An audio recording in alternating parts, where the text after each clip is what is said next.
Hello everyone. And welcome to a new story. This is what if a rimuru like OC was in my hero. If you enjoy, please like, subscribe and share. It really helps motivate me to make more. I did not write this story. The original writer is Deathly Jazz Hands 55. Please support them. Now let's dive in. Prologue, Isekai Protagonist no 2023. He yawned, his eyes heavy from getting barely any sleep. Then again, he wasn't exactly known for going to bed on time like most of his friends. He was the kind of person to stay up until the crack of dawn playing video games, watching YouTube, and reading books. Sure, it wasn't the smartest thing to do, but then again, he didn't have much going on in his life, even as a full-time student. However, almost as if the world was out to spite him, the one time that Tanner Hemingway decided to go to bed at a regular time, he woke up more tired than he usually would have in comparison to all the other times that he had woken up after staying up so late. That had to have been by far the worst kind of fuck you that Tanner had experienced for a while now. The only other time he could think of where he felt worse was when Lisa Taylor rejected him on a date proposal. Not that he cared all too much anymore, seeing as that was a year ago, but he digressed. So much for him trying to be productive. Crawling out of bed, the blonde-haired teen was dressed in nothing but his boxers. He was never a big fan of sleeping with clothes on, it just felt weird. Although, the one time his sister had walked in on him sleeping bare but naked was the first time he had learned what happens when a sister walks in on a brother naked, and no, it was not what those stupid videos said would happen. Oh, he got pounded all right, but with a fist to the nuts instead of what he had been thinking. Ever since that day, he had decided to wear boxers at the very least. Was he weird? Yes. Was he perverted? Only when the subject was suitable. Was he the type of person to make stupid mistakes like that again? No. As he looked at himself in the mirror, Tanner yawned again, frowning at himself. He was the living embodiment of a string bean, and everyone mocked him for it. Even his stepdad. It wasn't in the "you're pathetic" kind of way, but more of a "you could use some more muscle" kind of fatherly way. The other kids at school though did it in the "you're pathetic" kind of way. He just guessed life had its own series of checks and balances. Even if he didn't agree with them 99% of the time. Tanner had blonde hair, red eyes, and slightly tanned white skin. He got his blonde hair from his late father, and he got his red eyes from his mother. Honestly, he had no idea how she got red eyes, but then again, she was an albino, meaning her hair was naturally white. His sister got unlucky and got albinoism from their mother, too. Guess he got lucky and didn't have to deal with that white hair crap. Yeah, for being blonde. The hair color which had been synonymous with meaning you were seen as stupid. Yippee. Sighing to himself, Tanner reached for his pit stick that he had placed next to his bed and applied it, opting to avoid a morning shower. Quite frankly, he just wasn't a morning shower person. Was it gross? 100% of the time, yes. But once again, Tanner was not in the mood to have to wait for his older sister, Rebecca Hemingway, to get out of the bathroom. Seriously, she took a full hour just to get ready in the morning, and with it already being 7:15 a.m., he had no time to waste. The last thing he wanted to be was late for the bus this morning. The last time had been late was a few weeks back, and his new math teacher gave those who were late triple the homework. Kind of bullshit if you asked him. It wasn't his fault his sister took an extra long time to get ready in the morning compared to the last time. Slipping into new pair of underwear and a black t-shirt that had the band name for Green Day in big white font slapped on the center, and a pair of sky blue jeans, Tanner was ready to begin the day anew. Now all he had to do was have his favorite bowl of cereal, Captain Crunch, for breakfast and he'd be ready to walk to the bus stop. Before he left his bedroom, he snagged his phone from his dresser and slipped it into his pocket, but not before checking his texts. There was a message from his friend Reggie, someone he had known since kindergarten, and it was about something coming up. When he opened the text, he smirked. Oh, sweet, Reggie's gonna have a slumber party on the weekend. Wonder if Jack's gonna bring that girlfriend of his, what was her name again? Jolene? Damn, too bad she's taken. Tanner mumbled to himself as he shot his friend a "yo, meet me at the bus stop" text before putting his phone on silent, and slipping it into his back pocket. Stepping out of his room and waving good morning to his 20-something-year-old sister, he trudged his way into the kitchen and prepped himself a bowl of cereal. Unfortunately, they were out of Captain Crunch, so he had to stick with Apple Jacks. Not his favorite in the world, but he'd have to make do. "Good morning, Tanner," his mom, Julie, said, sitting across from him. "How was your sleep?" Did you like that new blanket your grandma gave you? Tanner sighed, taking a bite out of his cereal. Made me itchy, the blonde replied, swallowing. Comfortable though, if that's what you were looking for, Tanner continued as his mom smiled. Well, that's good. Say, how's Jack been doing? I mean, I know his dad's been being rough with him, but fuck that, he's being abused. Tanner exploded, before clearing his throat. That fat bastard keeps laying his ugly hands all over him. He had a mental breakdown in front of me last night, and it's pissing me off. No one believes him because his dad runs this town. The only one that believes him is us and his girlfriend. That fucker's gonna get what's coming to him. I know he is. Tanner replied, before shaking his head.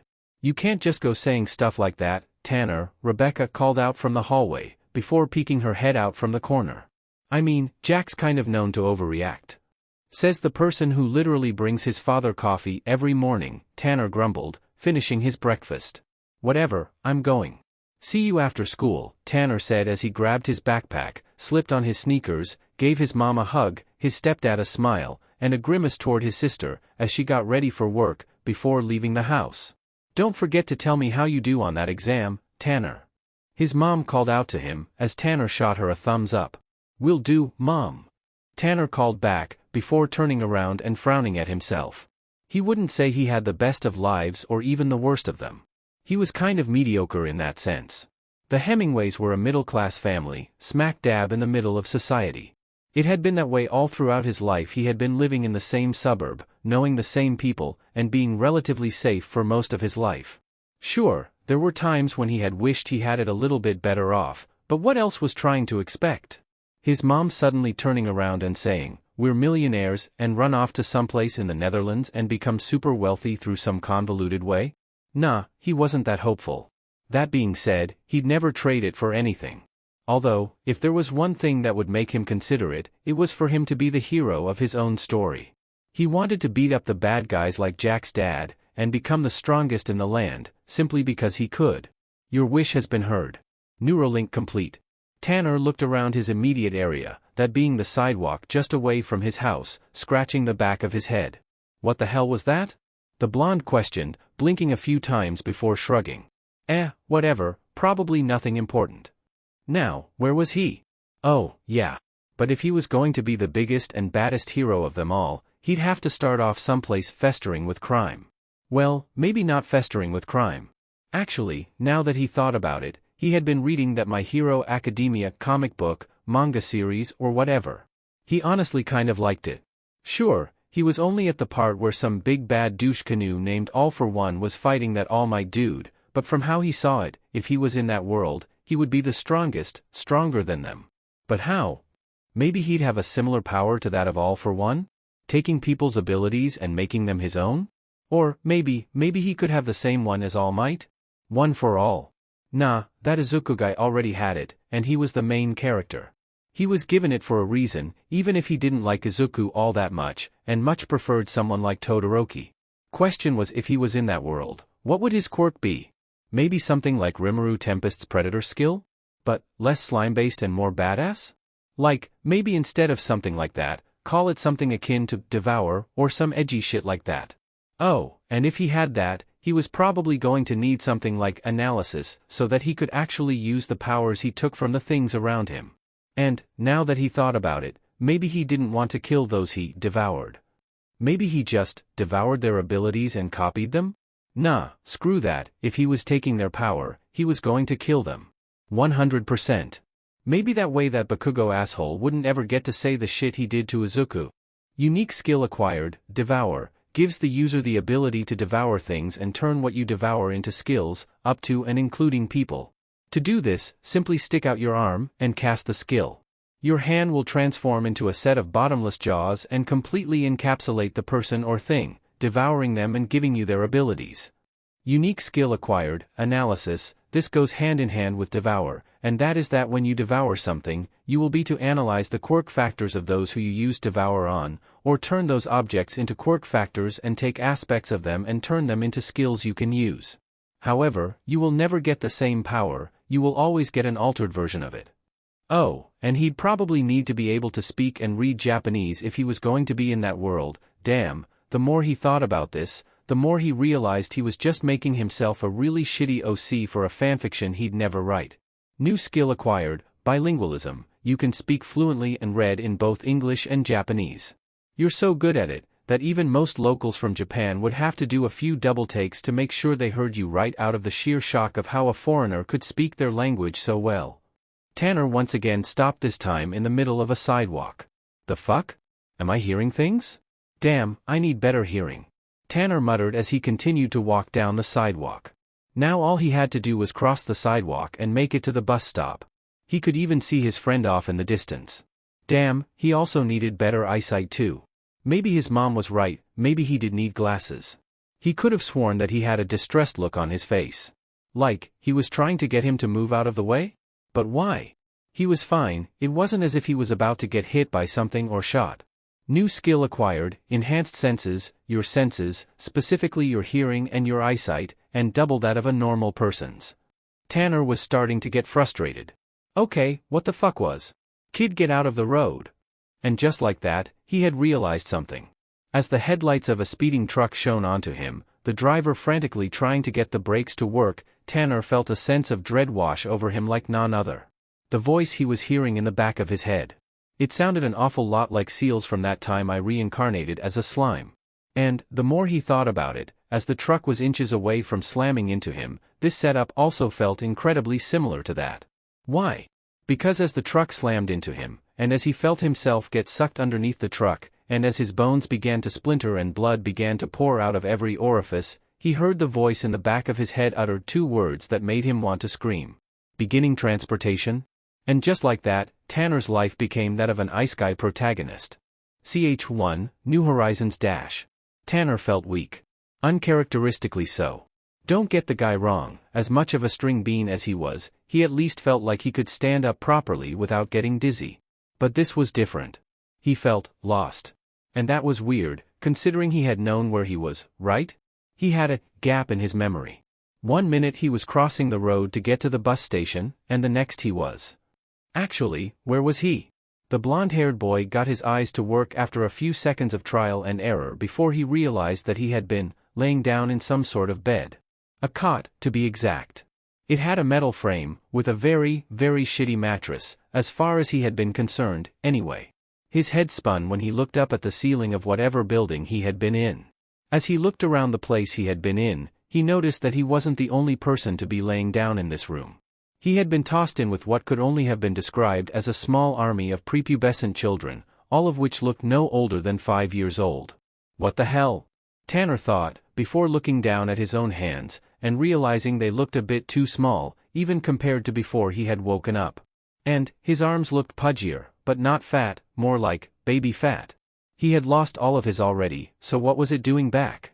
No, scratch that, how was it back? He needed answers, now. So, without delay, Tanner scrambled his way to wherever a bathroom could be located, only for him to realize that he had no idea where he was right now. He continued to run aimlessly, finding himself short of breath quicker than he had been used to. And was it just him, or did these hallways seem a million times longer than they had any right to be? By the time he had made it to a room, he could barely reach the door handle, which only made the growing dread in his stomach grow more and more, as the answer he was slowly starting to actualize in his head was becoming more and more true by the second. Using all the strength he could, Tanner climbed the sink counter using his piss-poor grip strength and upper body strength, kneeling on the edge of the sink and staring down a round-faced, red-eyed, golden blonde-haired child. He was wearing smaller versions of his clothes from when he was walking to school, the same Green Day shirt, the same sky-blue jeans, just way smaller than he had been wearing previously. The longer he stared at the reflection, and the longer he looked at himself in the mirror, the wider his eyes got. No. No. This couldn't be happening. There was no fucking way this was happening. This had to be a dream. It had to be. Tanner clasped his left cheek, watching the reflection copy his movements. What the? Tanner muttered, his voice being way higher pitched than he was used to it being. Just to make sure he wasn't hallucinating, Tanner pulled the same cheek he had been caressing, only for a sharp jolt of pain to flash through his body. This caused him to fall off the sink and land on the floor on his rump. That confirmed it. The voice he had been hearing in the back of his head just a few moments ago. And then it all came flooding back like an unwanted memory. His friend waving at him to move out of the way. The uncontrollable truck running him over. The searing pain of being run over. He cried. He cried at everything that he had lost, cried at the fact that he had lost his mother, his father, his sister, his friends, everything. His eyes burned with anger, regret, all of it. His life had been violently torn away, all because some jackass couldn't control his fucking vehicle. And now he was stuck in this new body, in the middle of some random building, with the appearance of a child. And just when his problems couldn't get any worse, when he had finally calmed down, reining in his emotions just a little bit, when he looked over to the doorway, instead of seeing a doorway, he saw a person looming over him. The person in question was a woman, who looked to be in her early 20s. She had long flowing green hair that reached her knees, and she was wearing what appeared to be a white nightgown that stopped around her thighs. Whereas this would feel like a normal encounter, because of his small stature, he thought a giant had been looming over him, looking down at him as if he were a midnight snack. And the piercing green emerald eyes didn't do much to help the situation either. His eyes widened upon seeing the lady, causing him to reflexively scramble back against the bathroom wall, tucking his legs into his chest as his breathing became ragged. So many confusing thoughts were running through his brain at a mile a minute. He was thrust into this situation with no idea as to what it was that was going on. Was he reincarnated? Was this the afterlife? Was he in heaven? Was heaven a random building with other children? Had his mother's stupid book been lying to him this whole time? The woman approached him, and he curled up into a tighter ball. Please, please just go away. Leave me alone. Tanner cried out in his thoughts, too confused or hurt to speak them. He didn't want to hear that squeaky voice again, because he was hoping and praying this was all some horrible coma-ridden dream he was having. The woman knelt down to his level and gave him a concerned look. "Oh, my, are you all right?" the woman asked, her voice coming out in a kind and caring tone. Tanner swallowed, looking up at the woman before him. With her being so close to him now, he could make out how she had a scar just underneath her left lip, and that she looked exhausted beyond belief. The woman had probably been trying to sleep, and his falling over from standing atop the sink most likely might have woken her up. But then, he noticed something off about this encounter. As the words flowed through his ears, he recognized the language to be not of his own. This wasn't English. This was Japanese, he could tell because, well, it didn't sound like English, not even in the slightest. And yet, he was able to understand it perfectly. He shouldn't have been able to, seeing as he never took a single Japanese class, or tried out that stupid Duolingo app either. But then, as he thought more about how his knowing Japanese made no sense to him at all whatsoever, a sense of dread, but also slight excitement and amusement washed over him. Wait a minute. Tanner thought, thinking back to just before he had been run over. As much as that had been a painful thought, he remembered how a voice had told him he had gained a new skill that allowed him to speak, read, and understand Japanese perfectly, along with English. Slowly, he was beginning to put two and two together, and slowly, the picture was beginning to become clearer and clearer. There was absolutely no way this was happening. He always thought it was nothing but fictional, but it was the only thing that made sense. Even if it seemed outlandish, even if it seemed like a bunch of bogus bullshit, it was quite obvious as to what was going on. I got fucking ice-guyed. Tanner thought, beads of sweat dripping down his face. As he stared up at the green-haired woman, he tried his damnedest to not let his shock and surprise to show, but it failed. The lady grabbed him gently by the wrist and helped him up to his feet. "Come now, let's get you back to bed," the woman said, leading him out of the bathroom and back to the hallway with all the other sleeping children. It was only then that he realized that there had been a door separating the massive hall-like room, and the hallway that led him to the bathroom. The door was just unlocked, which would explain why the hallway felt so long. Or it could have just been that he was small. Either way, the explanation made sense. As Tanner sat back down in his bed and was tucked in by the woman, as he placed his head on the pillow, he heard the off comment that the caretaker made, and it chilled him to his core. Not because of what she said, but because of the implications behind it. Poor boy doesn't even have a name, hope we find whoever his parents are soon, otherwise, we'll have to document him as an orphan. Who leaves a young child in an alleyway all by themselves? This body doesn't have a name? Was it because I only just spawned into this world? And, why the hell am I a child? More importantly, what kind of world is this? Tanner thought as he sighed. Whatever, I guess it can wait until morning. And with that, Tanner drifted off to sleep. The next morning dash. When Tanner reawoke, he did so in a cold sweat, hyperventilating as he patted himself down. He felt his rounder-than-normal face, saw his pudgy hands, and sighed. So, it wasn't just a bad dream, damn it. Tanner thought, balling his tiny hands into pudgy fists. Damn it all. Of course, it wasn't a dream. Why did he ever think it would be? Maybe, in the back of his mind, he hoped that he was just having a really bad, really realistic feeling dream, because he didn't want to believe that he had died. And yet, here he was, now in this new world in a new body with apparently no name assigned to him. Wait, was he a boy? He had to check. Oh God, if he wasn't a him, Tanner was going to freak out. Looking down at his pants, he sighed a breath of relief. He had seen far too many ice guy shows that put a male character in a female body, Tanya the Evil being one of them. Looking around him, he saw a few of the other children waking up, and what he saw made his jaw hit the proverbial floor. Kids with horns, kids with snakes for hair, kids with multicolored eyes, kids with fangs, and a kid with a literal horse head. No fucking way, Tanner thought as he looked down at his hands. He had to try something. Oi, mysterious voice, are you still there? Acknowledged dash. Holy shit, Tanner muttered, looking at everyone with an open mouths. Not only was he ice-guyed and reincarnated into an orphan child's body, but he was in the world of My Hero Academia. It was like all of his thoughts before he had been run over came true. Which meant, devour. Tanner muttered, sticking his hand in front of him, as a tiny pair of jaws formed around his hand, made of nothing but pitch-black darkness. It didn't go anywhere, seeing as it wasn't pointed at anything in particular, and eventually faded away into nothingness. A frown formed on his visage, as he was a little bit depressed at seeing his newfound power. Damn, that actually kind of sucked. Why is it like that? Question heard. Answer, it is due to your young age, and lack of usage. Your unique skill, Devour, is only as powerful as you are both mentally and physically. On top of this, you haven't used it at all, meaning that it can only devour small things for the time being. The more you use your skill, the stronger it will become dash. Tanner chewed the inside of his lip, before shrugging. It made sense.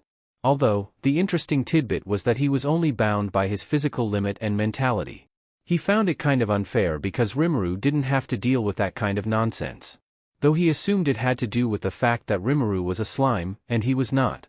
Alright children, time for breakfast. The sound of a young woman's voice called out to everyone, as Tanner looked in the direction of the doorway. Instead of being greeted by the young-looking green-haired lady who he had met last night, met being a strong word, he was greeted by a white and red-haired girl with snow-white skin. She looked to be around 12, maybe 14 years old if he was stretching it. She was wearing a pair of knee-high shorts, and a button-up shirt adorned. She looked way too young to be in a building full of little kids and acting like an adult, seeing as she looked like a kid herself. It just felt odd. The more she looked at him, the more she reminded him of a younger Rebecca. That hurt him. The only thing difference between this girl and Rebecca was that this girl had red in her hair and blue eyes. He bit back tears, wiping at his eyes, as the girl walked over to him. Oh, you're new here. Hiya there kiddo. What's your name? The girl asked as Tanner glanced at her, avoiding eye contact. Tanner. The blonde replied as the girl smiled. Nice to meet you, Tanner. My name's Fuyumi, but you can call me Ms. Todoroki, okay? Todoroki? As in Shoto Todoroki? Tanner thought, biting his lip, before nodding. Oh okay, Ms. Todoroki. Where's that green-haired lady? Tanner asked as Ms. Todoroki tilted her head. Green hair, oh. Do you mean Mrs. Tadakami? Oh, she's busy at the moment. But she'll be seeing you soon. You are a new arrival at the orphanage, so she's going to be asking you some questions after breakfast. She's so appear nice. Ms. Todoroki said, pulling back before gesturing him to follow. Smoo. Let's get you something to eat. You look like you're hungry. Just before he could verbally decline, seeing as he wanted to be left alone to think, his stomach interrupted him by violently grumbling. Ms. Todoroki smiled, grabbing him by the wrist and taking him off of his bed. He didn't want to be taken off of his bed, but then again, he wasn't given a chance to decline. The more that he looked at Ms. Todoroki, the more he began to realize that there was no way she was older than 12 years old. And, if she was a Todoroki, then that meant she had a family.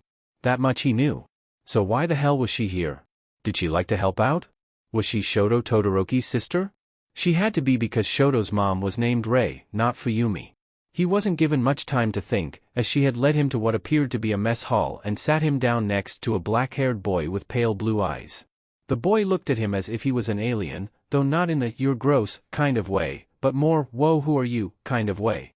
Then, Ms. Todoroki put a plate of pancakes in front of him, along with a pair of utensils, and as he breathed in, his mouth watered. "Okay everyone, see you around, I gotta go," Ms. Todoroki called out, as the entire mess hall erupted with a single phrase, irritating Tanner's ears. "By Todoroki-san. Todoroki-san? But, why did she want me to call her Ms. Todoroki? Oh. Wait a minute, it's because I'm a foreigner. Duh. Why didn't I clue into that earlier?" "So, who are you?" the boy with black hair asked, as Tanner flinched, not used to hearing such a young voice speaking to him. He was so used to hanging around kids his previous age that he knew stuff like this was going to bug him as time went on. Tanner spared the boy a passing glance, as he cut into his pancake, took a bite, chewed then swallowed, before responding. "Tanner. Tanner Hemingway," the blonde responded as the black-haired boy raised an eyebrow. "Tanner. Hemingway?" the boy repeated, fumbling a little bit with his last name, which was to be expected. It was a foreign name to the kid, so he couldn't fault him. Hell, even some of his previous classmates, which goddamn was that a weird thing to think about, had a hard time pronouncing it because of how old-fashioned the name was. I'm gonna call you Tankuin instead. Hemming, blah, the big name is too hard to pronounce. You're Tankuin from now on." Tanner blinked, once again biting his tongue and stopping himself from lashing out based on how stupid that name was. To be fair to him, he was used to American culture, not Japanese. He was going to have to figure all this stuff out as time went on, which was going to be a total struggle and a half. Fine, Tanner mumbled, taking another bite of his pancake. "So, he said in between bites before swallowing. "What's your name?" Tanner asked as the boy frowned, looking at his food. This made the blonde raise an eyebrow, but eventually, after a few seconds, the boy spoke up. "Atsushi. Atsushi Tamagatori." Tanner was confused. Was that name supposed to mean something to him? The blonde-haired boy honestly didn't know what it was Atsushi had done wrong to make him so skittish about saying his name, so he pressed. "Why'd you clam up when you had to say your name?" Then, from across the table, some little girl spoke out and answered his question with finality. "Because he's the son of a villain." Atsushi cringed into himself when it was blurted out, as Tanner stared at the floor. So that was why the boy was so skittish. He was the son of someone considered evil. Damn, that blows, Tanner thought, before shrugging. "Why does that matter?" the boy asked as Atsushi blinked. "Huh? Why does that matter?" Tanner repeated, giving Atsushi a deadpan stare. "Have you done something wrong?" Atsushi fumbled with his speech but responded. "And no. I don't think so." "Then it's whatever," Tanner replied as he went back to his pancakes. Unbeknownst to Tanner, Atsushi didn't stop staring at him for the rest of the breakfast period, because of the words he spoke to him. He had been the first person to have treated him with any kind of kindness, and despite knowing that his father was a villain, the boy simply didn't care. And that meant a lot to Atsushi. Later that day, after breakfast just like Ms. Todoroki had said, after breakfast, Ms. Tatakami came to talk to him and requested they head to her office. The room in question was small, with an empty wooden desk in the center, and behind which was a four-wheeled black office chair. There was a large window just behind the chair, with a purple curtain draped over the windows. Next to the window, on either side of the window, were two potted bush-like plants. Off to the right was a filing cabinet, and just behind where he was currently sitting, which was in front of Ms. Tatakami, had been a coat hanger. Then, there was the person who had come in with them. Next to her was a boy, who was holding a clipboard. He was around the age of 14, maybe 15 if Tanner was as good at guessing as he had assumed himself to be. He had jet black hair, golden yellow eyes, and a pair of black gloves on his hands. He also wore a medical mask for some reason or another, and he was dressed in a black shirt with green shorts. As for Ms. Tatakami, she had her hair done up in a bun, and she was wearing a pair of thin-framed glasses. She was dressed in a white V-neck short-sleeved shirt, and from what he saw a few moments ago before she sat down, a black high business skirt, with black stockings and red shoes. "Good morning, young man. Now, I know this might be sudden, but I wanted to ask you a few questions so I can put you on file. Since you'll be staying with us for the foreseeable future, it would be good to know your name, and as much about yourself as possible. Do you think you can do that?" Tanner nodded silently, as the woman smiled. All right. Now, Chisaki, I want you to write down everything, all right? Ms. Tadakami asked as the boy grunted. Yes, ma'am, the boy replied as Ms. Tadakami clapped her hands together. Perfect. Now, start by telling us your name, little guy. Tanner looked down at the floor, still unable to make eye contact. He was still way out of his depth right now. He so did not want to be answering questions right now. He was still confused as to why he was there. The only thing that he understood was that he had been ice guide to the world of My Hero Academia, and he had gotten a similar power to Rimuru's predator skill and analysis skill. Wait, I do have the analysis skill, right? Tanner thought as the robotic voice in the back of his head replied to his question. Question heard. Answer, yes, Tanner Hemingway, you have the skill, analysis dash. Tanner sighed in relief, before clearing his throat. He might as well get this over and done with. My name's Tanner Hemingway. Tanner replied as the woman nodded. And, by any chance, do you happen to have a Japanese name that we can refer to you as? Not to be rude, Tanner, but a lot of kids might make fun of you for your appearance, let alone your name, Miss Tadakami replied as Tanner shook his head in silence. I see. In that case, would you like a Japanese name? Tanner shook his head again. He quite liked his name, thank you very much. Besides, it was the last thing that he had of his home and of his family. He'd be damned if he just threw it away just to fit in with everyone else. Ms. Tadakami nodded. All right then, but if that's the case, I don't want to hear anything about you being bullied for your name, all right? You brought this upon yourself. Tanner wanted to snap back, but the last thing he wanted was to get in trouble on his first day in this new world. So, he silently nodded in return. The boy behind her, Chisaki, wrote down the information on the clipboard, before nodding. This prompted Ms. Tadakami to continue. Now then, you look old enough to have awakened a quirk. What's yours, Tanner? Devour and analysis, Tanner immediately replied. Ms. Tadakami raised an eyebrow, as Tanner faltered for a moment, before giving a very basic explanation. I have this black stuff that forms around my arm. Like a mouth. Anything that it, devours, my brain analyzes so that it can turn it into something I can use? That's how my mom described it to me. Ms. Tadakami hummed, as Chisaki wrote that down. Interestingly, Chisaki glanced at him a couple of times as he wrote down the information, the gleam in his eyes filled with fascination. Once Chisaki was done writing down the information, he clicked his pen, signaling to Ms. Tadakami to continue the questions. Speaking of your parents, do you know where they are? And why they left you in an alleyway? Ms. Tadakami asked as Tanner's heart broke into a million little pieces. He didn't want to think about it. Why was everyone bringing it up? It hurt to think about losing his family. He didn't want this.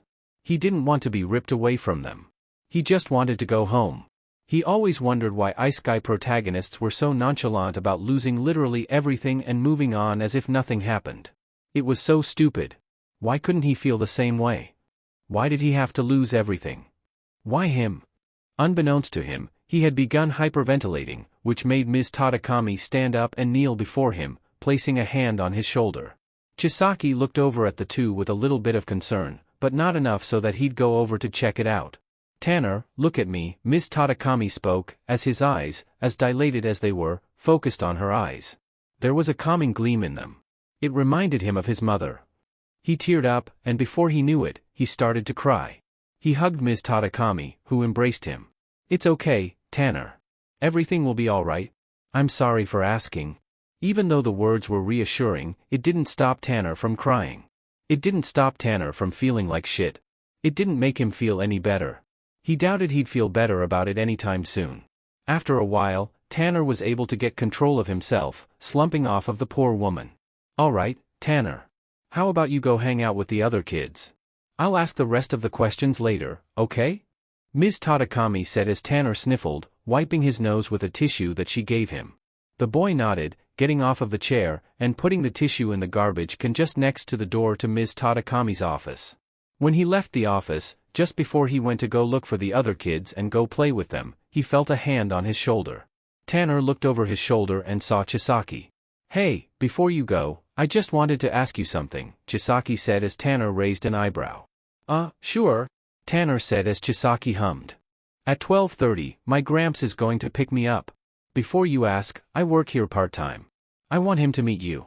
You seem interesting, and if you tell him about your quirk, he might adopt you. I hate seeing people like you with such potential get swept away into the system. You might just be the kind of kid we need." And with that ominous statement, Chisaki left. The more he looked at him, the more he was beginning to think that Chisaki was a little older than he appeared. Maybe he was 16, or even 17 instead of 14 to 15. He honestly couldn't tell. And that tidbit about him being the kind of kid they needed. What the hell was that supposed to mean? Whatever. He wasn't all too interested to find out what that meant. He just wanted a distraction from his current circumstances. Maybe he could go find Atsushi and hang out with him? He seemed like a nice guy, after all. And so, off he went. Meanwhile Kai Chisaki had been working at this orphanage for what felt like years, even though he had only been working there for a month. This on top of cramming for high school, and looking after a bunch of rowdy, uncivilized children, had been stressing him out. To make things even better, it was his old orphanage he had lived in for as long as he could remember before Gramps had adopted him a decade ago. His Gramps had asked him to work there to see if he could find someone else that he could add to the family.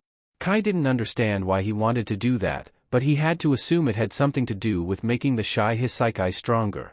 Granted, his Gramps wanted him to forget the shy Hisakai completely, and focus on his own, separate passion. Unfortunately for his Gramps, Kai didn't have any other passion. He wanted to help his Gramps as much as possible, as a way to repay him for adopting him. In his mind, adding someone else to the family and making Gramps have to work extra hard was something he just could not allow. But then along came a blonde-haired gaijin with a backstory similar to his own. Parents who, most likely, abandoned him as well, with a quirk that could be considered villainous, with no friends or anyone to talk to because he was so different from everyone else. He saw the looks everyone was giving him as he went to go speak with Tadakami-san. They were all going to treat him like an outcast among outcasts, much like how he had been treated. It touched Kai's heart, and as he thought more about it, he realized what had to be done. He wasn't going to let a kid with such potential go to waste, and nor was he going to have that kid be ostracized for simply being different, much like he was. But, here came the kicker. How was he going to convince Gramps that this gaijin was the one to add to the family? Sure, his Gramps had no problems with gaijins. After all, he was part of the generation that saw the most gaijins enter Japan, and some even decided to permanently settle there. So he was most tolerant of the bunch. Hell, his father had been a gaijin for crying out loud, so he wasn't even fully Japanese. Bah, what the hell am I thinking? I'm being selfish again. How can I expect Gramps to look after a little kid? He's already in his early 70s, and his health has been declining for years now. Kai thought, sitting in the corner as he watched all the kids hang out and play. And then, he got an idea. I know. I can look after the kid. That way Gramps won't have to lift a finger. Besides, he seems mature enough, so he probably won't be that much of a handful. Great thinking, Kai. You're a genius. Chisaki thought as he smirked underneath his mask. It might take some convincing, and a heck of a lot of patience, but he was fairly certain he could get Gramps to adopt this Tanner boy. Not only would he be able to study the boy's quirk for his up-and-coming quirk analysis study he was doing for school, but he could also be another helpful set of hands around the house so that his Gramps could live out the rest of his elderly years without having to do many things after he got home from running the Yakuza. And if there was one thing that Kai knew was more important to his Gramps than his family, it was his Yakuza. He could spend full time dealing with that, while he and Tanner cleaned up the house, maintained the garden, prepared food for dinner, studied really well, and eventually joined the Yakuza themselves so that they could take over for Gramps. Just thinking about it made Kai more and more convinced that his plan would work. It had to work. It was going to work.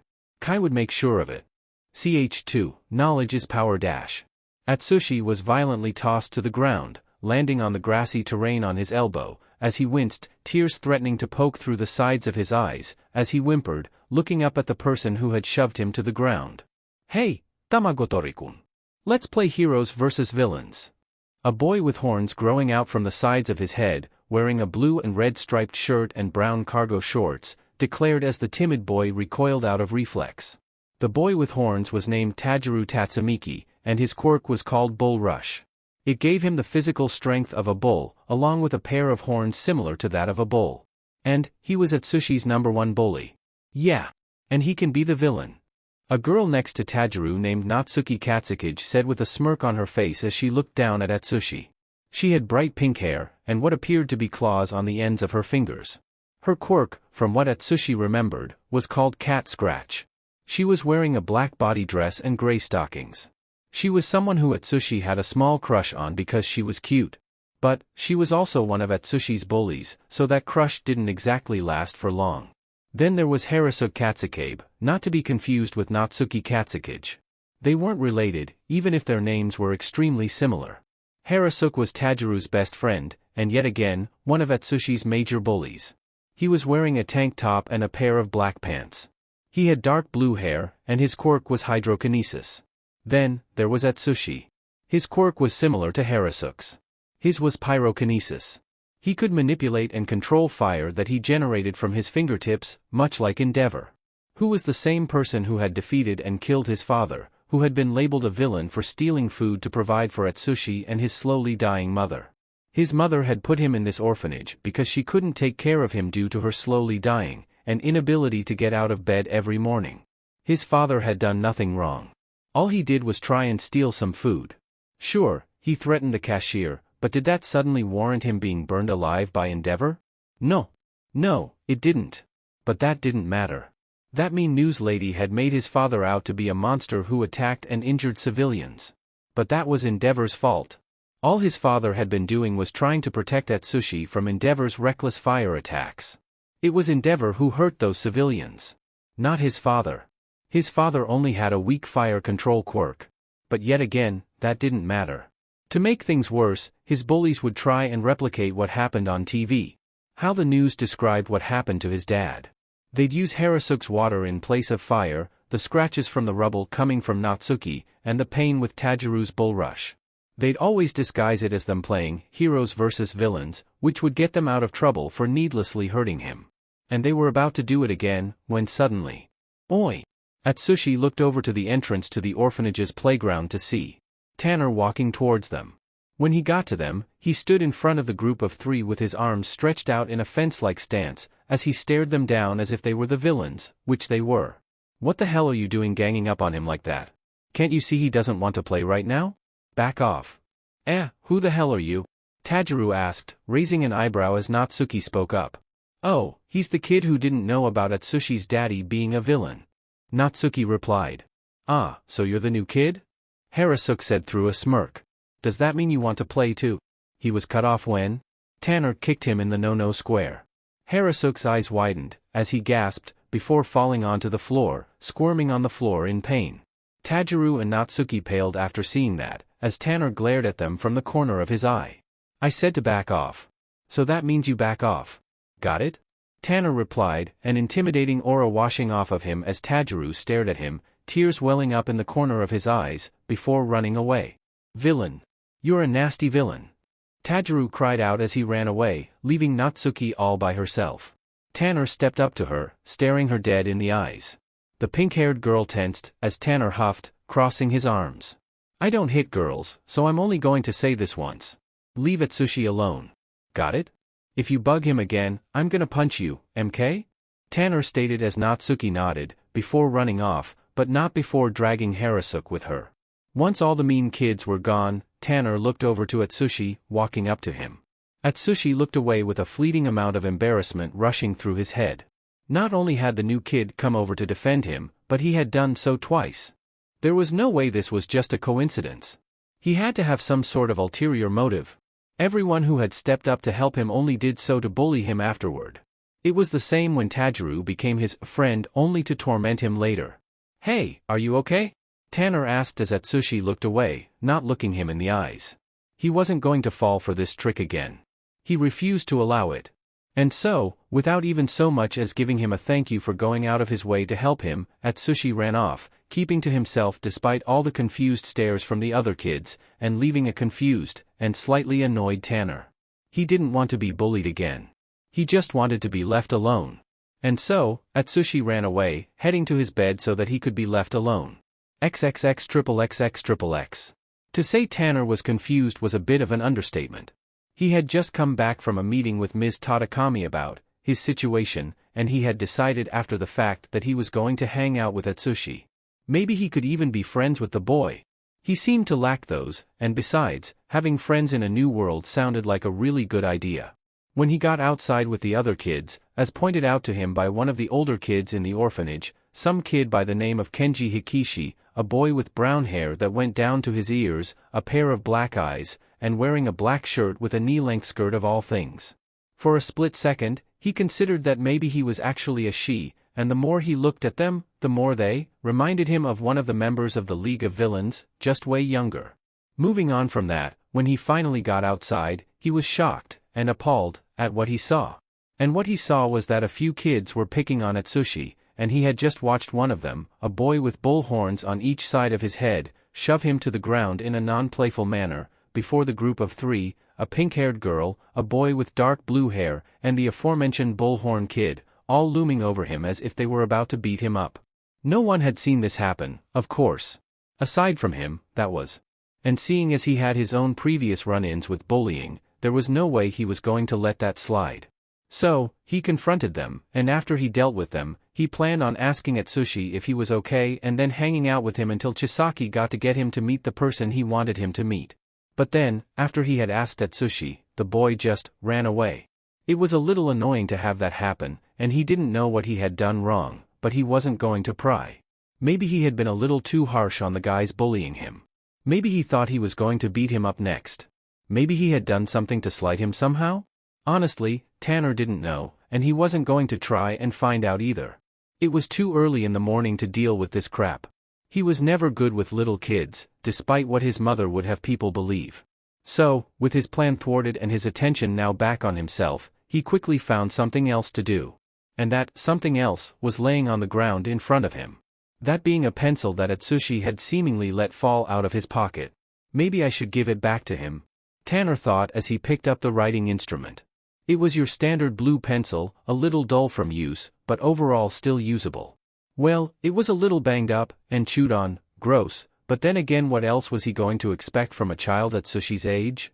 Hell, when he was younger, he used to chew on pencils, and sometimes even pen caps. He blamed his early anxiety for that little former trait of his, but it was whatever. Tanner hummed, trying to find Atsushi in the crowd of kids playing. Scanning the area, he sighed, finding nothing. The boy fully disappeared and had gone elsewhere, and Tanner wasn't planning on tracking him down just to give him back a pencil. Although, he was a little curious as to where the boy could have run off to, seeing as he had no idea what other places there could be in this dingy building. Maybe he just ran off to the sleeping hall? Tanner mumbled to himself, before looking at the pencil. Then, he got an idea. It was just a pencil, and, well, he kinda wanted to try out, devour. It wasn't as if Atsushi was going to flip out if he had lost a chewed-on pencil, right? That, and he wanted to see what he'd get from a small object like this, seeing as he could only use, devour, on smaller objects, he assumed up to book size, he decided, why not? And so, as he held the pencil in his hand, clenching it tight in his palms, he whispered the command to activate his skill, as the dark energy of devour surrounded his hand. Out of the dark energy came a set of jaws that chomped down on his hand, bypassing his hand and devouring the pencil. Once the deed had been done, analysis activated immediately afterward. Analysis of standard writing pencil beginning. Analysis complete. Through the use of analysis, the skills, lead clause and wood manipulation have been created. New skill, lead clause, through activation, your nails will grow into claws made of highly condensed and sharpened lead. New skill, wood manipulation, you can manipulate any wood you touch, no matter where it originates from. Tanner looked at his balled-up hand, before opening it, and seeing that the pencil was gone. He looked at his other hand, before activating, lead clause. When he did, just as the skill described, his fingernails grew a few inches and turned into razor-sharp claws made out of lead. Tanner stared down at his hand, smiling, as he deactivated, lead clause, his hand turning back to normal. Considering no one said anything about the creepy-looking dark energy that had surrounded his hand, he assumed that no one had seen him use his devour skill. Which was good. That, and only Ms. Tadakami and Chisaki knew about his quirk. So it wasn't as if he had to worry about accidentally revealing his quirk to everyone else. As he looked around the orphanage playground, he spotted and walked over to a lonely little tree, before placing his palm against it so that he could test out his wood manipulation. That was when he noticed what kind of tree it was. The tree in question was an apple tree, which gave him an idea. The bright red delicious fruit taunted him from above, but he had a way to get at them. He looked over to a few people nearby, who were looking at him from a distance. His idea then expanded into something else. Not only would he be able to at least give himself the reputation of a good person, but he'd also be feeding the people he had just looked at with a sweet treat. Well, sweet in the sense of it not being candy, but whatever. That didn't matter. "Hey, you three!" Tanner called out, as the children who had been staring at him looked at one another, until one of them, a white-haired girl with orange eyes, pointed at herself. "Yeah, you guys. See Mia." As he called out to the group of three, consisting of the aforementioned white-haired girl, a boy with a horse head, and another girl with tentacles for hair, approached him. Without saying a word, he activated his wood manipulation skill and manipulated the branches of the tree to lower to their reaching height, revealing there to be 4 apples on the branch. "Want an apple?" Tanner asked as the kids' eyes widened with delight. Each of them took an apple, and thanked Tanner, before running off back to what they were doing, as Tanner removed his hand from the tree, and deactivated his new skill, but not before taking an apple himself. Chomping into the fruit, Tanner thought to himself. If a mere pencil gave me these 2 skills, then just what else could I gain from the world around me? The blonde-haired boy thought as he bit into the apple for a second time. Sitting down against the tree, Tanner ate in peace, as he rested his head against the tree trunk behind him. He wondered what his parents were doing now. What his sister was doing. What were his friends doing? Were they all grieving for him, just as how he was grieving his losses? He hoped they cremated him. He didn't want his body to rot in the dirt and be festering with worms and any other creepy crawly that would make corpses their home. Tanner sighed, biting into his apple again. He'd never know for sure. What he did know, however, was that this new life was going to be exciting. Even if he did miss his family. Even if he missed his friends. He was going to push on, and thrive just as how his mother and father would have wanted him to. He wasn't going to sit around and mope about just because he had lost everything. He was going to rebuild his life from the ground up. He was going to become the man that his parents wanted him to be. A successful man. And he was going to do so by any means necessary. And seeing as he was in the world of My Hero Academia, with real honest-to-God heroes and villains, he wondered what his role in this world would be. The idea of being a hero crossed his mind for a fleeting moment, but then he thought about things like the hero killer, if he was even a thing at this point, seeing as he was way into the past of this world, considering Shoto Todoroki's sister looked way younger than he was. Or maybe his sister was just younger than him. Honestly, Tanner didn't care all that much about other families and the like. All he cared about was living this new life he had to the best of his abilities. Exhaling, he looked up to the bright morning sky, as Tanner frowned. The sun was covered by some clouds, which was good. He didn't want to damage his eyesight, now did he? The crisp morning air filled his lungs as he enjoyed sitting around, minding his own business. Before long, they were all called back indoors by another staff member and ushered into the building with an alarming speed. Tanner was confused as to why that was happening, but the confusion quickly disappeared when he heard an explosion down the road. "What's happening to Machi-san?" One of the kids asked as the aforementioned male attendant replied. "A villain attack is going on down the street. Everyone in the immediate area was asked to get indoors, so we'll be staying inside for the rest of the day. All adoption plans have been cancelled, so if you were all excited to potentially get new parents, today is not the day." Tanner sucked in a deep breath, watching as the life that was in everyone's eyes drained away immediately. The look of despair and defeat hurt Tanner in a way that he now understood. Before, he could have brushed it off as crappy, but now he understood what it was like to not have a family. The only difference between him and them is that they had to deal with that idea for far longer than he had. Some of the kids looked like they were in their preteens, so God knew how many years they had been cooped up in this place without a person to call mom or dad. It must have sucked. Suddenly, he felt a hand clasped down on his shoulder. Looking over his shoulder, he saw a familiar black shirt, and then, when he looked up, he saw Chisaki. The boy looked down at him, but his eyes had been closed, and his forehead was wrinkled with frustration. He had no idea why Chisaki was frustrated. Maybe it had something to do with the aforementioned plans being cancelled. Well, Chisaki had mentioned he wanted him to meet someone. It was only reasonable to assume that that was the case. And so, for the rest of the day, everyone was forced to stay inside, and also for the rest of the day, Chisaki had decided to care for him specifically. Even though he had planned to go home early, he had decided against it, even going as far as to call his guardian and telling him that he'd be home late. And thus, the day got more interesting. For the rest of the morning, Chisaki had asked him questions about himself. What were his likes, what were his dislikes, basic stuff like that. He answered them as basic as possible. Not because he was trying to fool Chisaki, but because he just didn't feel like explaining too much. He told Chisaki that he liked video games and that he disliked schoolwork. Funnily enough, Chisaki and he had a thing in common. The golden-eyed boy, for as professional as he had appeared to be, liked to play games too, though more of the traditional kind, like shogi. He said that once he was older, he'd show him it to see if he'd like it. The other questions pertained to his personal life, and those had stung. The questions were basic, only stuff a kid could answer, thank God for that, and those basically chalked up to who his family had been, and where he was born. He lied through his teeth. He told Chisaki that he had been born in Japan because his parents had moved there and that his family had died in a tragic accident, i.e. a car crash, and that he was left to wander the streets because all of his family was back home in America.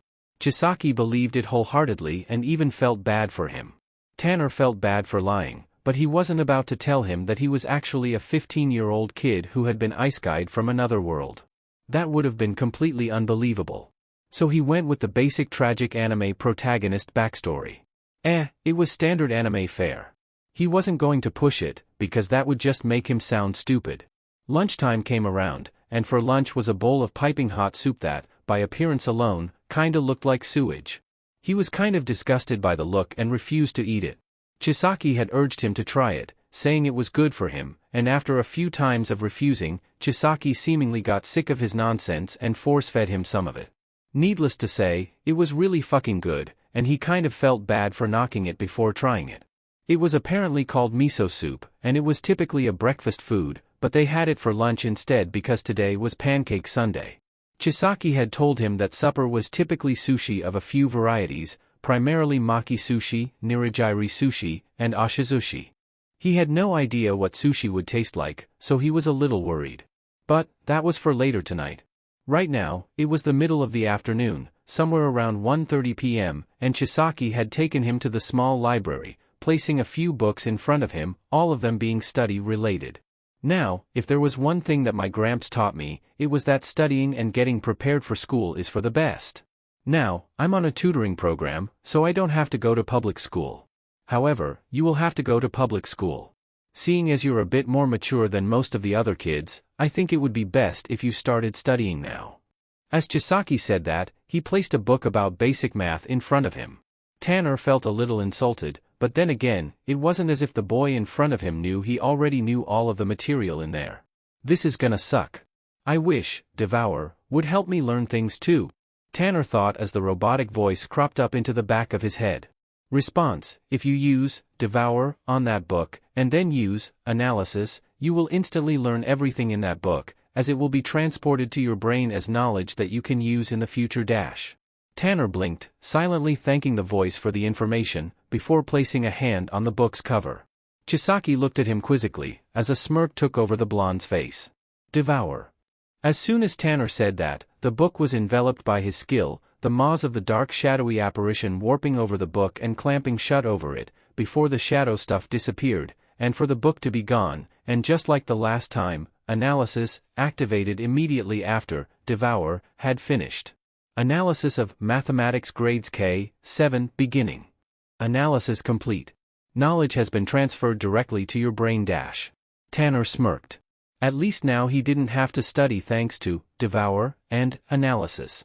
He could just buy any sort of guide, use Devour on it, have Analysis analyze it, and boom, he'd know how to do it. Not that he didn't know how to do basic math, but this did teach him how Japanese students did it. However, Chisaki was not privy to this knowledge and looked as if he was about to blow a gasket. What the hell did you do, you damned brat? Chisaki raged, staring at him as if he committed an obscene offense against all of humanity, eyes wide and cheeks flaring red with anger. Before he could continue his rant, Tanner raised a finger, snagged a piece of paper, grabbed a pen, and put it in front of Chisaki. Write the hardest question you can from that book from memory, and watch. Chisaki blinked at Tanner, still angry at what he had done, but did so anyway. Once he was done, Tanner proceeded to solve the question, and in the proper way too. When Chisaki looked it over to make sure it was right, his anger had switched to amusement, as his eyes lit up like traffic lights. Hemingway. Your quirk is, it's outrageous, Chisaki blurted out, looking at the boy as the blonde shrugged, a smug smirk on his face. I wouldn't say that. It's just convenient. My parents took advantage of it and had me devour more adult books and dictionaries and all that stuff so that I had an advantage when it came to school. They never thought about that, though, me devouring math books to get ahead of the system entirely, Tanner explained as he lied to Chisaki about the nature of his past. That, and he had already known all of the stuff in that book to begin with, just not how the Japanese school system taught it. So, in a way, he did learn something from it, like how Japanese students did arithmetic. Like, seriously, that was super fucking weird. At least, in his opinion anyway. Chisaki, on the other hand, was going into a full-blown theorizing mode, as he cupped his chin in thought. I don't think you get it. Kid, you could revolutionize the world with a quirk that strong. You could make modern medicine look like a joke. You could invent things that we weren't on track to invent for hundreds of years now. You could be a literal genius. Given the right environment, of course. Chisaki said, reverting to a mumbling state as he sat down across from Tanner, his eyebrows scrunched together in thought. Holy shit, this guy's just like Midoriya with his muttering. I don't think I should stop him, though. Tanner thought as he watched the black-haired teen mumble away, vaguely making out his assumptions as to how devour and analysis worked, and if they had limits or not. Actually, hey, first of all, do you have a name, and second of all, do devour and analysis have like a storage limit? That would be really handy to know in the future. Question acknowledged, delivering answer, no, I do not have a name. You can give me one, should you choose to do so. And, no. Devour and analysis do not have any storage capacity. They only have limits in terms of your usage of them and your body's physical capabilities, as previously stated. So, no, you have no limit as to what you can use devour on. Theoretically speaking, you could use devour to destroy whole solar systems, should you ever get that powerful. Though that is likely to not happen. Tanner's mouth went agape at the sudden information that the voice in his head told him. He knew that the latter half of the sentence was possible, seeing as Rimuru was considered one of the most, if not the most powerful character in fiction thanks to his predator ability and his other skills gained through that. And while he knew he'd never be able to reach those levels of power, or perhaps he could depending on what he did, who knows, what he was worried about was having a limit because he was a human. But seeing as this thing confirmed to him that he didn't have a limit, holy shit. That changes everything. Tanner shook his head. No, think about that later. Besides, I'm still too weak physically to do much of anything. I'm still human, so I can't just jump into the bullshit right away. As much as it pains me to wait, I'll just have to until my body is strong enough to begin working out. After that, I'll be unstoppable. Once his thoughts ended, he looked over to Chisaki, who was now writing down notes on his hypothesis.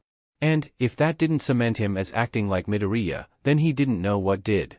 Unfortunately, it wasn't meant to last. The door to the small library opened, and one of the older workers walked into the room. They were your typical black-haired black-eyed man, though he had what appeared to be bumps in his skin for whatever reason. The man looked at Chisaki, who had closed his notebook, and turned to look at the worker. Oi, Chisaki-kun. Your Gramps is here to pick you up, the older man said, as he looked over to Tanner, and frowned. And you can't be in here without supervision, and I'm not watching over you. Go find something else to do. And with that, both of them left the room, Chisaki to go home with his notebook in hand, and Tanner to go find something else to do. As he would later find out, the orphanage had nothing to do aside from going outside and playing with toys. Both things he was not willing to do. Later that night, Tanner sat on his bed, reading a book that he had asked one of the older kids to get for him, that being the Japanese translation of the book, Percy Jackson and the Lightning Thief, a book series he had been interested in reading for a while now. A couple of the kids, his age, were shocked that he could read such a mature book all by himself.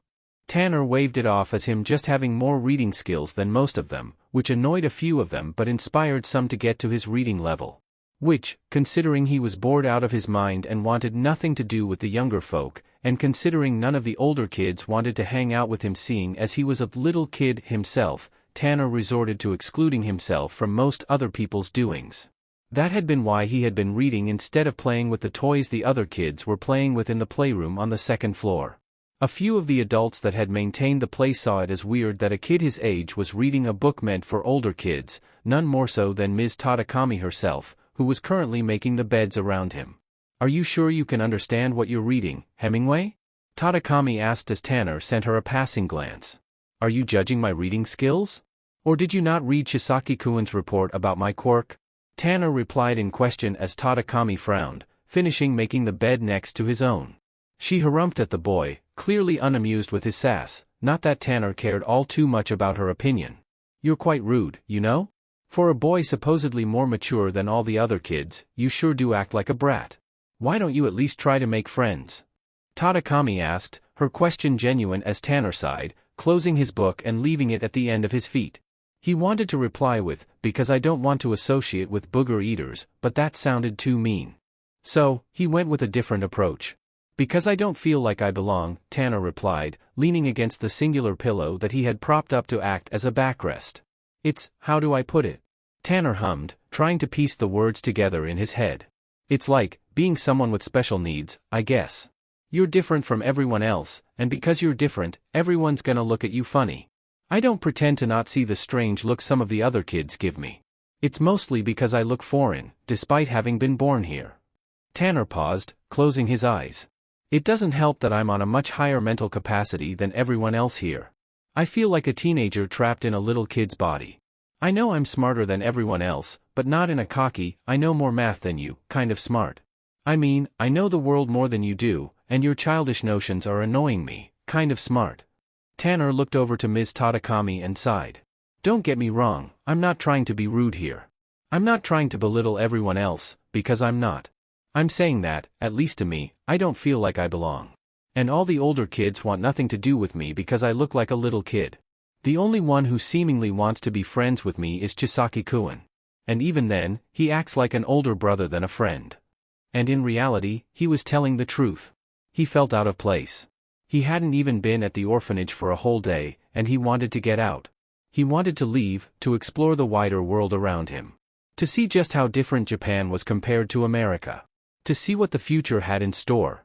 He wanted to live. Not be crammed up in this stupid little orphanage for the rest of his life. Not to mention, he really was a teenager trapped in the body of a little kid. Like, he literally was. Not hypothetically, not metaphorically, not in any other way. Just, he was straight up a teenager in a little kid's body. He had more life experience than the kids around him, even if it was minuscule compared to an adult. So, in a way, he technically wasn't lying. He was just telling a half-truth, and it goddamn sucked. "This fucking blows," Tanner thought, sighing. "I'm sorry for dumping all of that on you, Ms. Tadakami, I just needed to vent." For her part, Ms. Tadakami was tapping her chin in thought, looking up at the ceiling now that she had been finished making the bed that was next to Hemingway's, Satoshi's if she recalled, and after hearing what he had to say, the more she had looked at his behavior throughout the day, it kind of made sense. How about this?" Ms. Tadakami started, looking at Tanner with a smile. "How about every day, at any time of your choosing that isn't past 6:30 p.m., you can leave the building with a supervisor.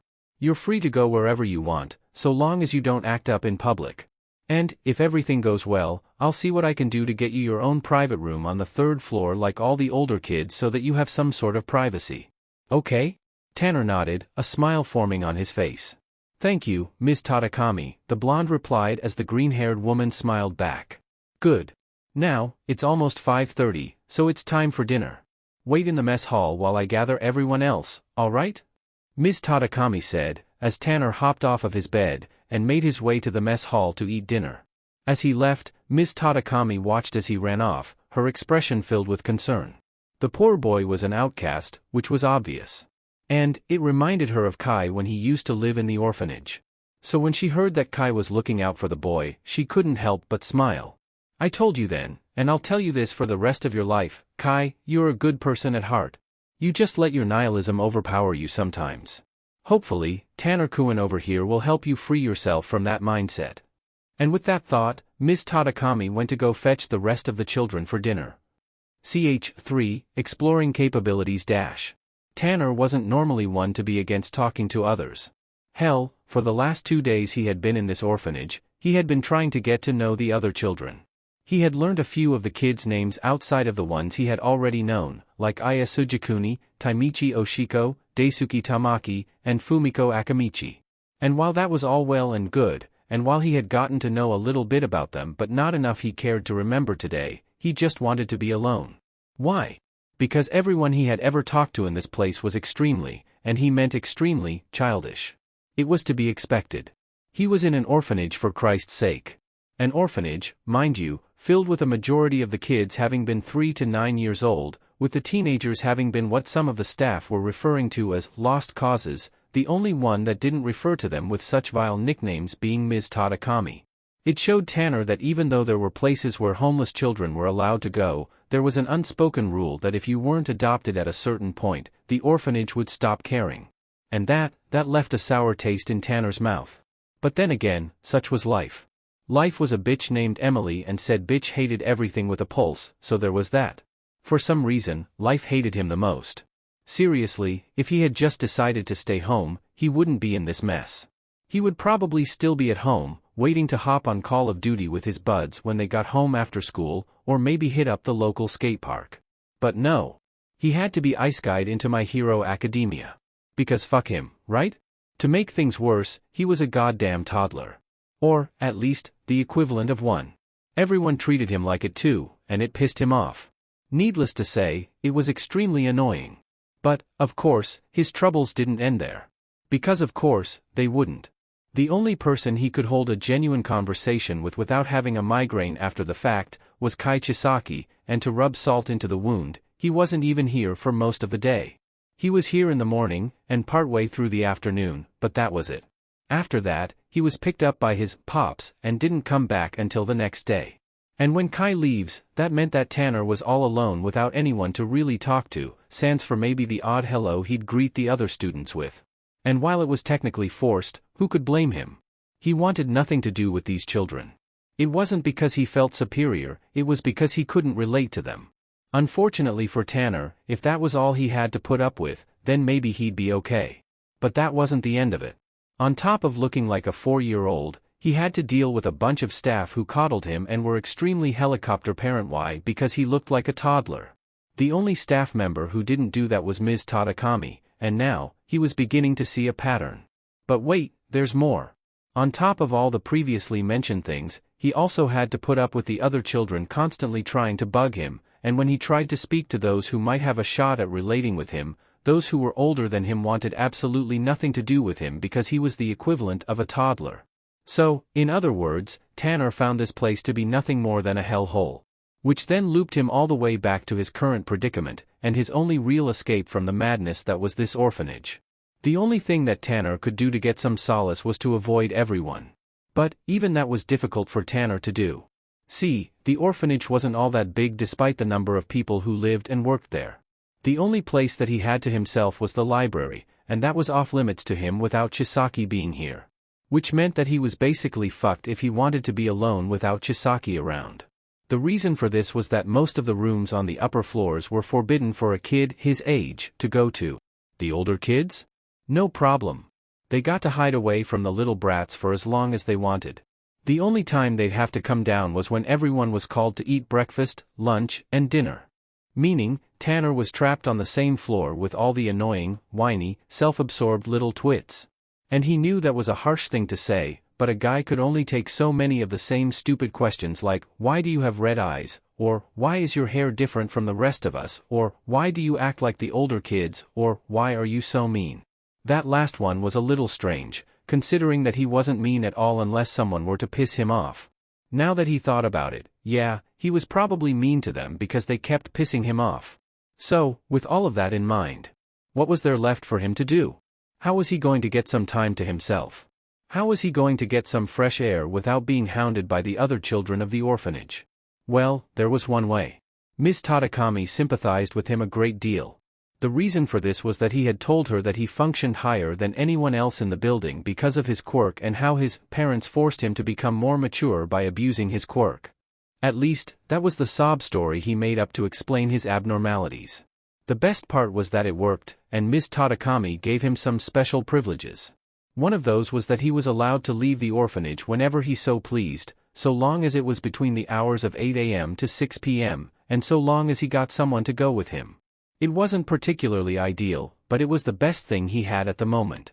Until he got older, or until he got adopted, this was the best option he got. Luckily for him, one of the staff members, Mr. Okisu if he remembered correctly, had volunteered to go with him, making him Tanner's temporary favorite staff member in this whole building, excluding Kai, whomst he saw as a brother figure to replace his sister. Speaking of Mr. Okisu, he was a rather thin guy compared to the rest of the staff, middling around the ages of 23 to 24 or somewhere along those lines. If he was any older, Tanner would be pretty impressed that he had been able to look like a 20-something-year-old. He was wearing a white and black striped shirt, and a pair of brown cargo shorts. His hair was the strange part, as it was made out of what appeared to be seaweed, which was most likely his quirk. It kinda reminded Tanner of Ibara Shiozaki's vine hair quirk. This brought Tanner to a realization. Quirks in My Hero Academia were strange, and not in a bad sense. Because they were so strange, there were some pretty busted powers out there that normally would seem weak by regular shonen manga standards, like, for example, Aoyama's belly button laser. It wasn't exactly super powerful, but it was still fairly interesting. Sure, it gave Aoyama stomach troubles when used, but that was still a beam of pure light, which implied that he could attack at light speed with it, duh. And, because it was pure light, if that beam hit something, anything that beam hit was going to either have a hole blasted through them or they were going to get a pretty sick burn. And because this was no longer an anime, that meant that anime logic did not necessarily apply to him. It meant that those kinds of quirks were going to have real-life properties. And that only made the weirdness of this world and its superpowers even stranger. That being said, Aoyama's quirk wasn't the strongest. That honor belonged to that Kojiro Bondo kid's glue quirk. Seriously, it was super weird. If it just allowed him to spew glue out of his mouth, then that would be fine, but it turned his head into a strange, bell-looking thing. That was beyond bizarre and also made no sense. But, then again, who was he to judge? Bondo probably didn't get a choice in the matter, and thus, it hardly mattered. All in all, Tanner was glad he got to choose his quirk, even if it was a blatant rip-off of Rimuru's predator ability. But, considering it was a blatant rip-off of Rimuru's predator ability, it immediately made him the strongest thing to breathe air in this universe. Granted, there were some limitations, and he'd have to experiment with them, but at the end of the day, all he'd have to do was grow up, and he was pretty certain his power would grow exponentially. But, that was the future. And he had years to wait for that to happen. And that was assuming that he would survive long enough in this world to get that power. Unlike Rimuru, he wasn't a slime. He was a human. A fragile, weak human. Humans could die to the stupidest of things, so he had to do something in order to prevent that. Which led Tanner to what he was doing right now. Right now, Tanner was just walking down the sidewalk of the bustling Muzutofo city next to Mr. Okisu, minding his own business. He didn't have a destination in mind, aside from getting away from the orphanage. Although, one of the things that he wasn't too happy about this arrangement, and one that they had no say in, was that he had been made to wear different clothes. He was stuck wearing a black shirt, and a pair of gray shorts with black ankle socks and shoes, with a little badge on his shirt that said he was from the Little Home for Wayward Children. But, that was the least of his worries. Why? Because he had made a rather upsetting discovery about one of his skills. On his walk, he had deployed his lead claws skill, and upon further investigation, i.e. accidentally hitting them against a metal pole on his walk, Tanner found out that the title had been extremely misleading. They were quite literally just pencil tips, which made sense considering he got it from a pencil. Even so, it disappointed him. Because of that, he had that voice in his head, or whatever it was, rename it to pencil claws, so that he didn't get confused. He was half tempted to get rid of the skill, but he decided against it. It was still a skill, and it could still have some minor use. That didn't stop him from being upset about it. He had been excited to test them out in case he got into a fight, assuming he was going to get into any of those anytime soon, that was. But, if they were gonna break upon making contact with anything that wasn't paper, then that sucked. It was such a waste of a skill if you asked him. Oh well, the bright side to it was that at least he wasn't going to need pencils anymore, seeing as he was a walking pencil. After what felt like an hour of walking and passing by shop after shop that he couldn't purchase anything from because he lacked money, the blonde was beginning to get bored. That was until he had discovered something on his little walk that made him stop. And what was that discovery, exactly? Well, simple. A rundown-looking playground. Or, well, it looked rundown, considering the amount of rust and broken equipment. That meant that it wasn't kept up to code, which probably meant it was shut down. Looking down at his hand, he got an idea. Maybe he could test his quirk out here? It was far enough out of the way that no one would really pay attention to the place, and seeing as no one was there, it gave him the perfect opportunity to do so. His only issue was Mr. Okisu. As long as he got him distracted, or as long as the man didn't care, he could probably get away with using his quirk in public scot-free. He glanced over to Mr. Okisu and smirked. "I'm gonna go over there, don't stop me," Tanner said, pointing toward the rundown playground as Mr. Okisu looked at him, then to the park, then frowned with disinterest. "If you get hurt, that's on you," Mr. Okisu replied nonchalantly as Tanner shrugged, walking over to the rundown playground. He had a few ideas in mind for what he wanted to do, namely of which what would happen if he used devour on a larger object compared to his own body. He knew the voice said that it wouldn't do anything, but he wanted to test it personally. Standing across from the rusted playground, a good 3 or so feet away, Tanner narrowed his eyes and aimed his hand out toward the rusted playground. When he did, he selected devour and closed his eyes before casting the skill.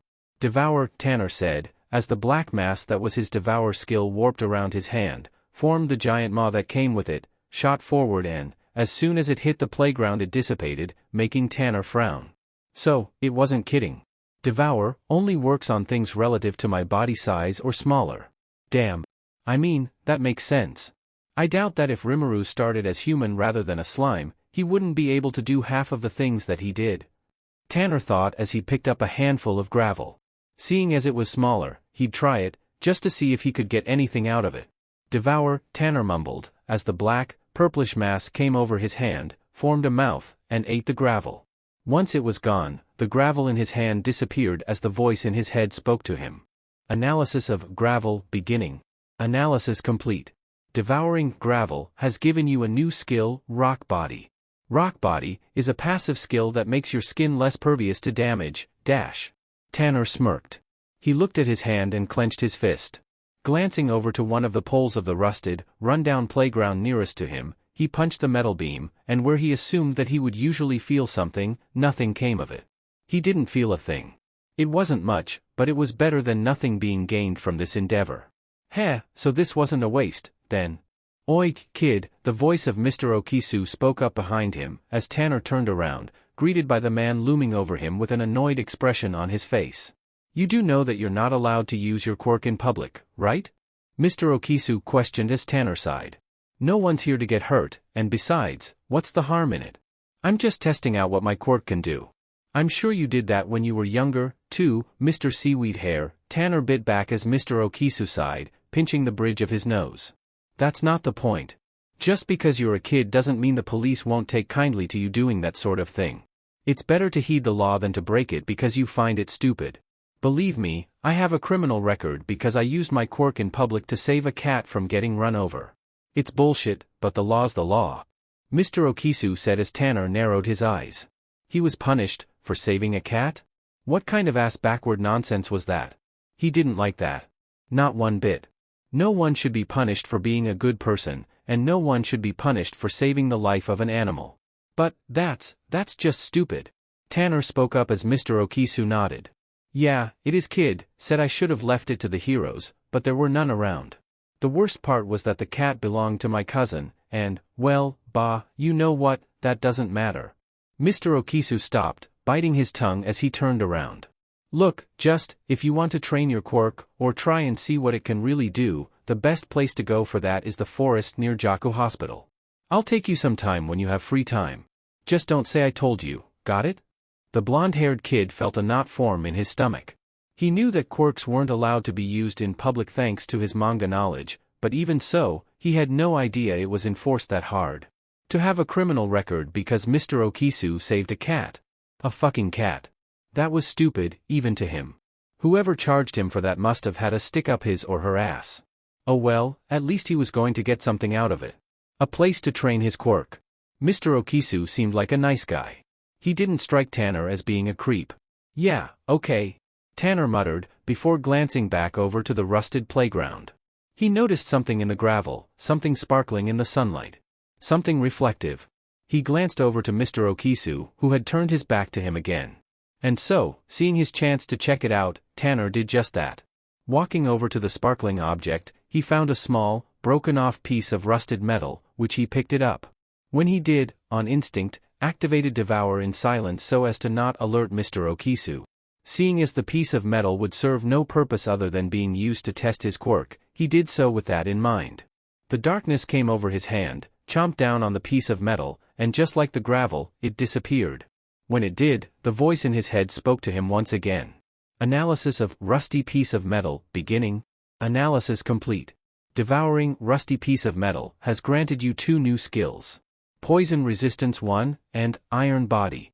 Poison Resistance 1 grants you immunity to basic poison-type skills or attacks and basic poisons that would otherwise cause bodily harm internally or otherwise. Warning, analysis is detecting an ERR. Both Rock Body and Iron Body do the same thing. Suggestion. Fuse both Rock Body and Iron Body to create Ultimate Defense - Tanner raised an eyebrow. Ultimate Defense sounded pretty wicked.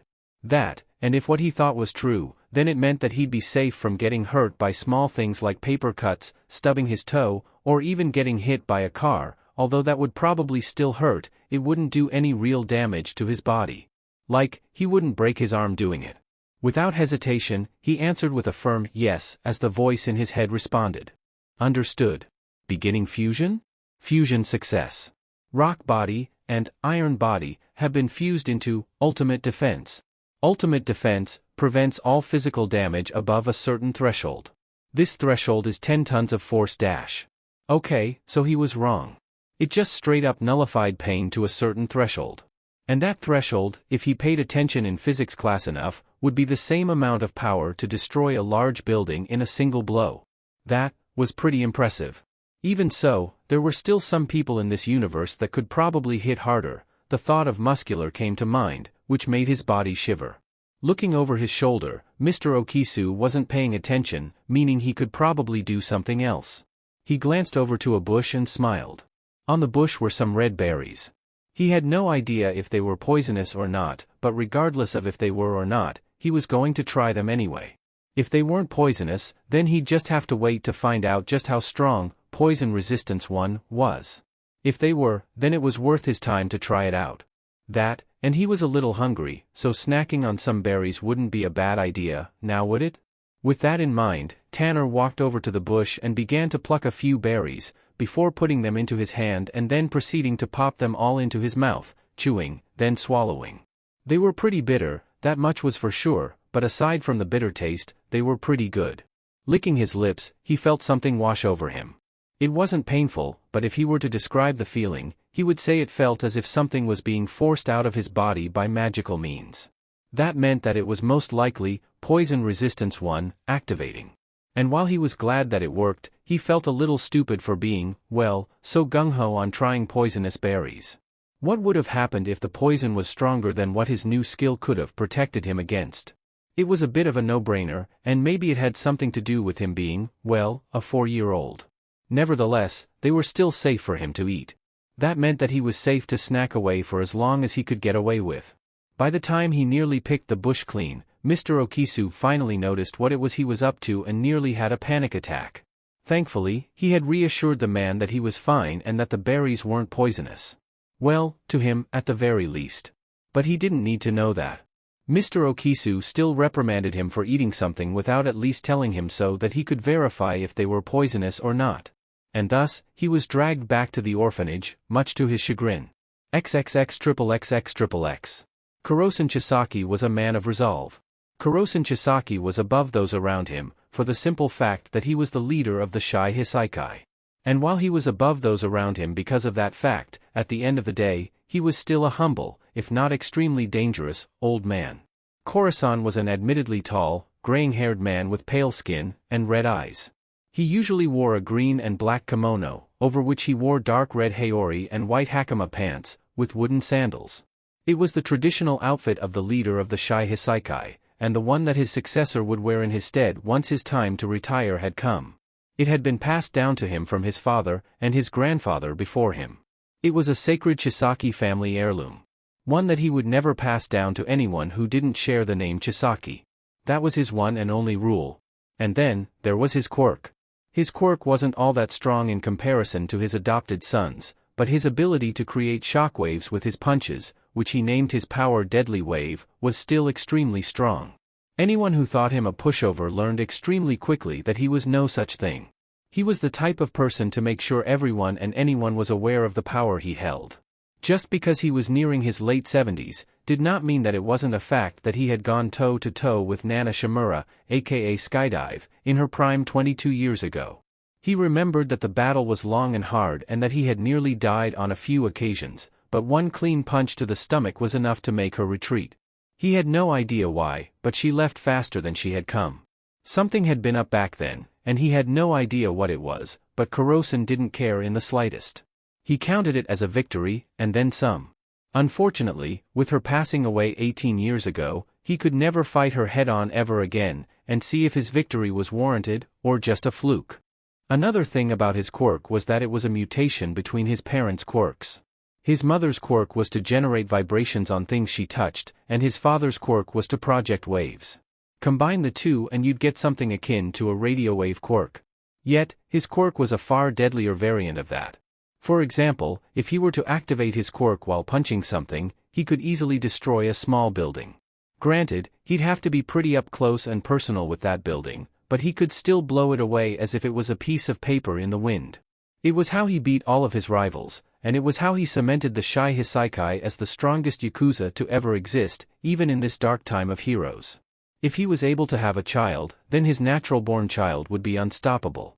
Unfortunately, he couldn't do that. He had erectile dysfunction and his semen was infertile. Thankfully, he had a brother that could continue the bloodline. He was thankful for that, above all else. So, at the very least, the Chisaki bloodline will continue, even if it wasn't because of him.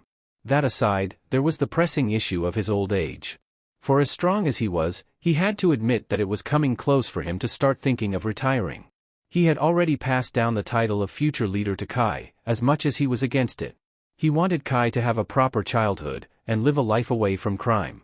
But seeing as his brother's daughter was only just turning 20 now, and was only just starting to date, a natural-born heir to the clan wasn't going to happen for a while, seeing as his brother made it clear that his daughter was going to have nothing to do with the Shai Hisaikai, which was something that Kurosan was going to respect. The woman's son and/or daughter, however, was a completely different story. That was the deal he and his brother made. That the offspring of his brother's child would have to take up leadership of the Shai Hisaikai by the time they became a full-grown adult. And while Chisa wasn't too fond of that, it wasn't as if she had a choice. The only other option would be for her father to commit seppuku for letting the family down, along with himself. And that was something that Chisa did not want. But that wouldn't be for years now, and by the time that child was old enough to lead, he was probably going to be dead anyway. His brother, not so much, seeing as he was 20 years younger than Kurosan. Even still, there had to be someone to fill in the gap. And that somebody just so happened to be Kurosan's adopted son. Besides, with how mentally strong and physically strong Kai was, he knew that Kai was going to be a great leader. He could see it in the young boy's eyes. Kai, while somewhat misguided in his dislike of quirks as a whole, was still a good boy. He was helpful to those who asked for it, and he was equally brutal to those who dared hurt those he allied himself with. And while he had wished for Kai to just move on, he knew that that wasn't going to happen. Granted, it wasn't as if Kai was aware that he was going to become the next leader of the Shai Hisaikai. He was going to wait for the boy to finish his tutor's studies before he told him that, but that point still stood. Right around now, it was dinner time. They were sitting down to enjoy a healthy serving of rice curry. It was all his tired bones could make for tonight, and seeing as Kai was busy with work, he wasn't the one to make the food, which had annoyed him, not out of pride, but because it meant that Kurosan had to do something that wasn't relaxing after a long day of managing a Yakuza. It was one of the things that Kurosan liked and disliked about Kai. He knew Kai meant well, but he was far too worried about him rather than himself. It was clear that all of this helping out and all of this stress was making Kai worry far too much about not only his future but Kurosan's health. Sure, Kurosan was old, but he wasn't so old that his bones creaked when he moved. If that were the case, then that would mean that he'd be in a nursing home and not here.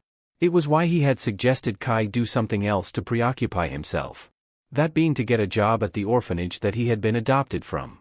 Kai wasn't too gung-ho about the idea, but after a few days of convincing, Kai took up the opportunity to make some money and distract himself from his duties at the house. However, Kai also had an ulterior motive, one that Kurosan picked up on rather easily.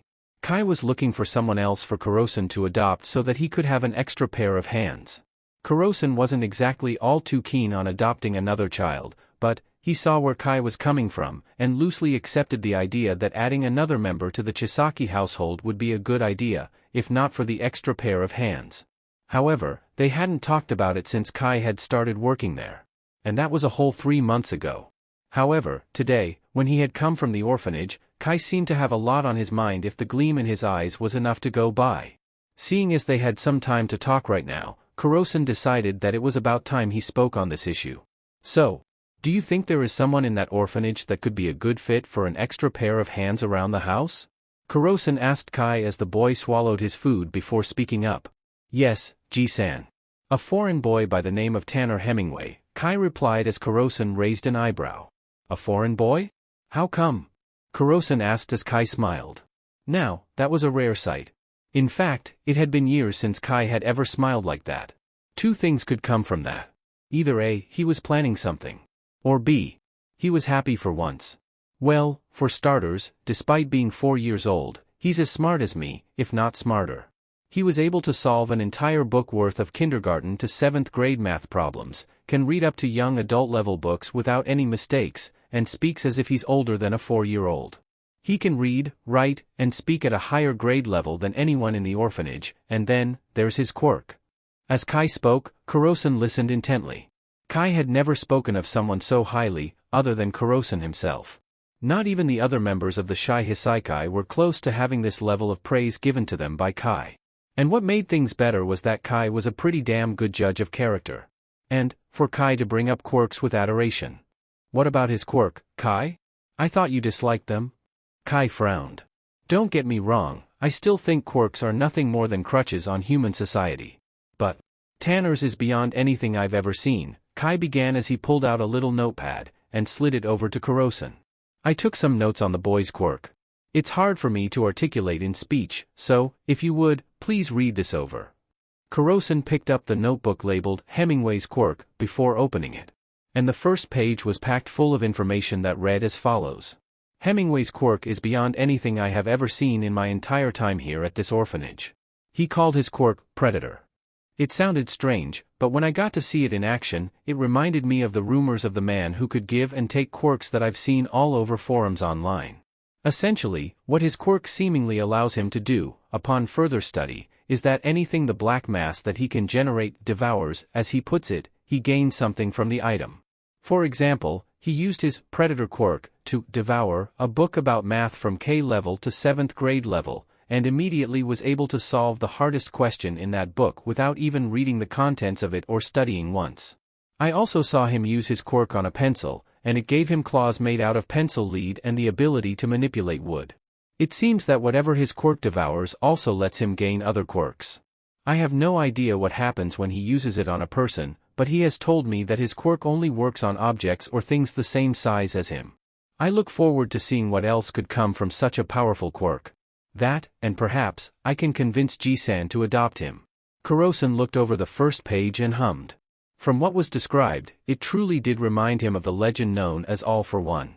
Except, All for One wasn't a legend. He was real. Sure, he was presumed dead, but a man of that caliber dying was not a possibility. Chances were he was just in hiding. Even after the fight he had with All Might 2 weeks back, he could tell the man was still alive, even if he was supremely damaged. That aside, he looked over to Kai and nodded.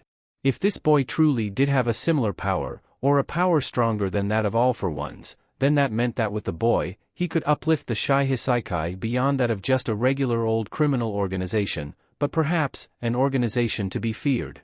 An organization to bring back the age of the Yakuza. After looking over these notes, Kai. I would like to meet this boy as soon as you can arrange a meeting between myself, him, and Ms. Tatakami. I would like to explore the possibility of adopting him in the near future. And Kai's smile widened even more that day. And that's it for today. I hope you enjoyed. If you did, please like, subscribe, share and support the original writer. See you in the next video.